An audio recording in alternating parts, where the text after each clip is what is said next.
வணக்கம். நான் டாக்டர் ராமநாதன் அர்ச்சுனா. இன்றைக்கு 23ஆம் தேதி 2024ஆம் ஆண்டு டிசம்பர் மாதம்.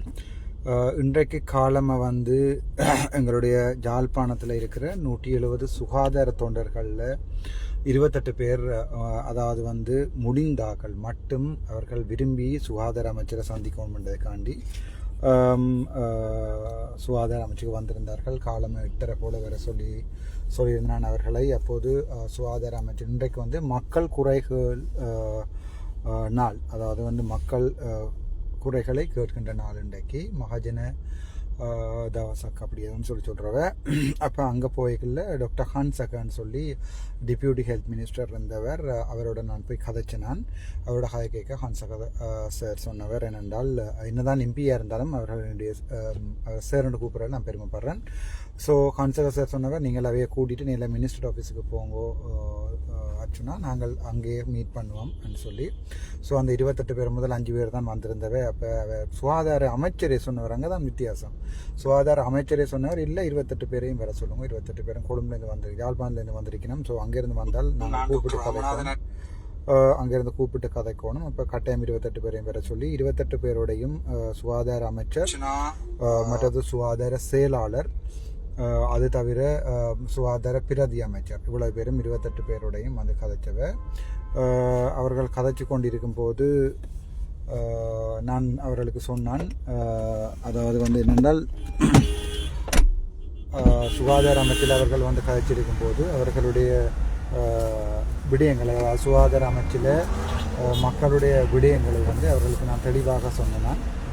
தெளிவாக சொன்னபோது அவர்கள் சுகாதார அமைச்சரும் விரும்பி கேட்டுக்கொண்டார். அது தவிர சுகாதார பிரதி அமைச்சர் மற்றது செயலாளர், உங்களுக்கே தெரியும் அனில் ஜெயசிங்க சார், ஒரு பிரபல்யமான மிகவும் ஆளுமையான ஒரு செயலாளர். நான் இது போல காலம் சுகாதார அமைச்சரை வேலை செய்திருக்கிறேன். என்பிபி அரசாங்கத்துக்கும் ஏற்கனவே இருந்த அரசாங்கத்துக்கும் உள்ள வித்தியாசம் இதுதான்.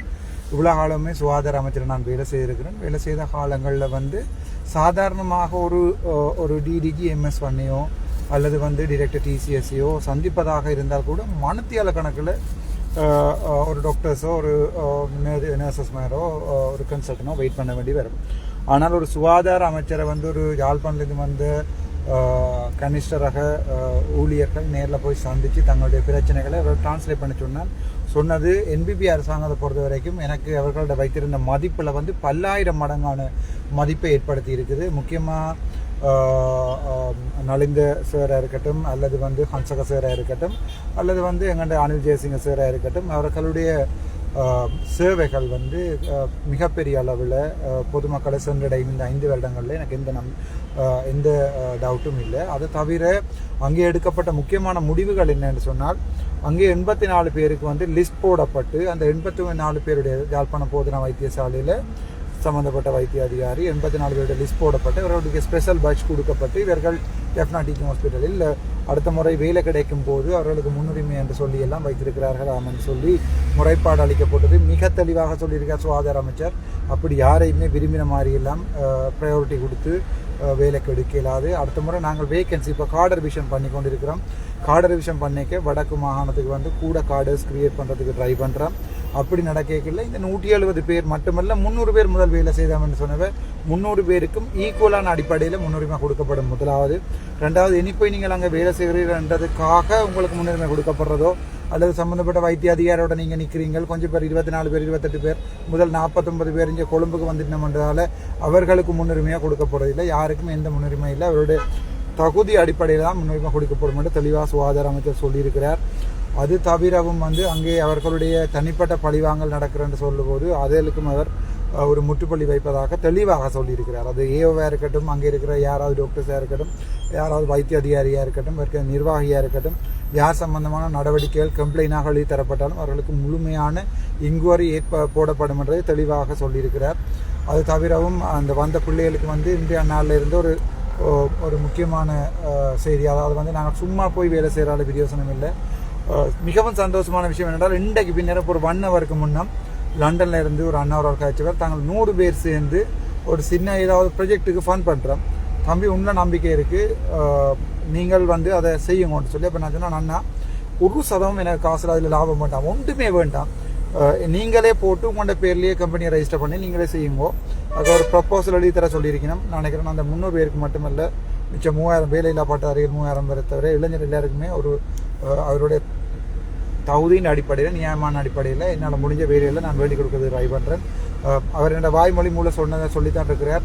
யாழ்ப்பாணத்தில் எக்கச்சக்கமான காணிகள் சும்மா இருக்குது. அந்த காணிகளை எடுத்து ஒரு பொழுதுபோக்கோ அல்லது வந்து சும்மா ரீச்சான்னு சொல்லி எங்களை தமிழ்கிட்ட தேசிய தலைவர்கிட்ட காசில் கொண்டு வச்சு காட்டி சும்மா காட்டுறதை விட்டு நாங்கள் மக்களுக்காக, மக்கள் விரும்பி குழந்தைகள் போய் சந்தோஷப்படுறதுக்கு அந்த பார்க்கெல்லாம் கட்டி பெரிய டைனோசர் எல்லாம் இல்லை. அது ஒரு வித்தியாசமான திட்டம் ஒன்று செய்து வைத்திருக்கிறேன். உலகளாவிய ரீதியில் ஃபேமஸான ஒரு ஸ்போர்ட் ஒன்றை இங்கே அறிமுகப்படுத்துறதுக்கு என்னோட அதுக்குரிய மெம்பர்ஷிப் வந்து ஸ்ரீலங்காவில் என்னோட மட்டும்தான் இருக்குது. ரெஜிஸ்ட்ரேஷனும் பாதியில் நிற்கிது, முடிக்க வேணும். ஸோ அவர்களுக்கும் இது ஒரு சந்தோஷமான செய்தி. எடுத்த உடனே செய்கிறார், மேபி 6 months. அதை விட சொல்லியிருக்கிறார் என்னென்றால் சுகாதார அமைச்சர் இன்னொரு வேலை ஒன்று கொடுக்க போகிற கூட அந்த 300 பேருக்கு முன்னுரிமை கொடுக்கப்படும். ஆகவே நீங்கள் இனிமேல் வேலைக்கு போகிறதாலேயோ அங்கே இருக்கிறதாலேயோ ஃப்ரீயாக வேலை இருக்கிறதாலேயோ இல்லைன்னு சொல்லி இவ்வளோ காலம் வேலை செய்யக்கூடிய கம்பன்சேஷனை வழக்கு போட்டு நாங்கள் எடுக்கிறதா தீர்மானிச்சிருக்கிறோம். ஸோ அந்த வழக்கு சம்பந்தமான நடவடிக்கையும் முன்னுக்கு ஈடுபடும். சரியான சந்தோஷமாக இருக்குது. மக்களும் ஆதரவளிக்கிறார்கள். புலம்பெயரில் இருக்கிற தமிழாக்களும் முக்கியமாக டயஸ்போரா சம்பந்தமாக சுகாதார அமைச்சரோட கதைச்சிருந்தாங்க. அப்போ ஏன் நீங்கள் நேரடியாக டயஸ்போராவோட கதைச்சு ஒரு சம்பந்தப்பட்ட வைத்திய அதிகாரிகள் மட்டும் கண் வைத்தியசாலை கட்டுறோம், காது வைத்தியசாலை கட்டுறோம் ரெண்டு இல்லாமல் என் சுகாதார அமைச்சு நேரடியாக டயஸ்போராவோட கதைச்சு அந்த பணத்தை நேரடியாக சுகாதார அமைச்சுக்கு எடுத்து அதை டயஸ்போராவில் இருக்கிற ஒரு 4 பேரும் டயஸ்போரா மண்ட உடனே கொட்டி நினைக்க வேண்டாம், இயக்கம் மண்டு நினைக்கக்கூடாது, சாதாரண பொதுமக்கள் தான் இல்லை, நாங்கள் தான் அது அந்த சிஸ்டம்ன்றது உங்களுக்கு விளங்கினா சரி. ஒரு காலத்தில் 44,000 செத்தது வந்து வேர்ட்டுக்கிற செயல் இல்லை, அது நாங்கள் தான். ஸோ அது சம்பந்தமாக இருக்க விளங்கப்படுத்தியிருக்கேன். அவர் மோமெண்ட் சொல்லியிருக்கார். அது தவிர வந்து முக்கியமான ஒரு கவலைக்கூடிய விஷயம் என்றால் அந்த டிரெக்டர்ஸ் மீட்டிங் ஒன்று நடக்கிறது. அந்த டிரெக்டர்ஸ் மீட்டில் வந்து வடக்கு கிழக்கில் இருக்கிற ஹாஸ்பிட்டல் டிரெக்டர்ஸ் அவ்வளோ பேரும் எனக்கு எதிராக முறைப்பாடு செய்து கொண்டிருக்கிறார்கள் என்று சொல்லி மிகவும் கவலைப்பட்டு சுகாதார அமைச்சர் சொன்னார். இப்போ எனக்குங்க அது கவலையாக இருக்குது. நீங்களும் என்னோட சீனியர்ஸாக, என்னோட ஜூனியர்ஸாக, என்னோட படித்த நீங்கள் இப்போ நீங்கள் என்னையும் இப்போ நான் ஒன்றுமே இது வரைக்கும் செய்யலை. இதுவரைக்கும் யாருக்கும் எந்த கெடுதலும் செய்யவும் இல்லை. யாருக்கும் எந்த தனிப்பட்ட பழிவாங்கல், தனிப்பட்ட வழக்குகளோ ஒன்றுமே ஒரு வைத்தியர்களுக்கோ வைத்தியாதிகாரிகளுக்கோ போடப்பட்டதில்லை. நீங்களாவே ஏதாவது கம்ப்ளைண்ட் பண்ணி என்ன இல்லாமல் பண்ணாமல் நினச்சிங்கன்னு சொன்னால் சனம் பார்த்துட்டு இருக்காது. மற்ற வேலை செய்கிறார்களுக்கு வந்து விளங்கும் நீங்கள் இண்டிவிஜுவலாக தான் செய்கிறீங்கன்னு சொல்லி அது சுகாதார அமைச்சர் சொல்லிக்கும் சரியான கவலையாக இருந்தது. பொருள் கைக்கே சொன்னால் நாளைக்கு ஐயா எனக்கு அப்படி இந்த இதுவும் இல்லை, நான் இன்னும் 5 வருடத்துக்கு பிறகு அரசியல் செய்கிறதாவோ அல்லது வந்து அரசியலில் தான் என்னுடைய வாழ்க்கை போகணுமென்றோ அப்படி இல்லை. எனக்கு படிக்க ஆசை படித்து கொண்டிருக்கேன்.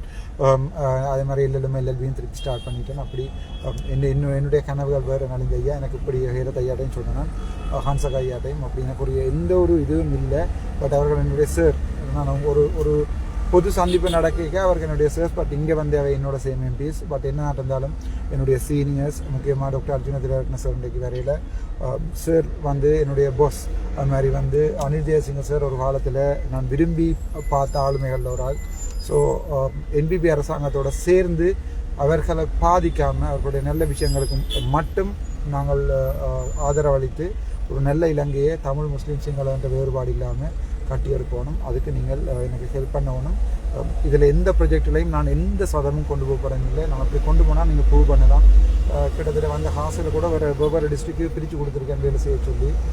சில பேர் கேட்பினா சில வண்டி மைந்தன் தளங்களில் அப்போ நீங்கள் இதை போடலாமான்னு சொல்கிற ஒரு ஆள் தன்னுடைய சொந்த பேங்க் அக்கௌண்ட்டை போட சொல்லுங்க. எனக்கு வந்து காசு பெறுமதியே சொல்கிறேன் என்றால் நான் அதை சொல்கிறதால வேறு சட்ட சிக்கல் வருமென்றதால எனக்கு சொல்ல இல்லாமல் இருக்குது. மற்றபடி நான் யாரையுமே ஏமாற்றி செய்ய வேண்டிய தேவையில்லை. Thank you so much doctor Ramanathan.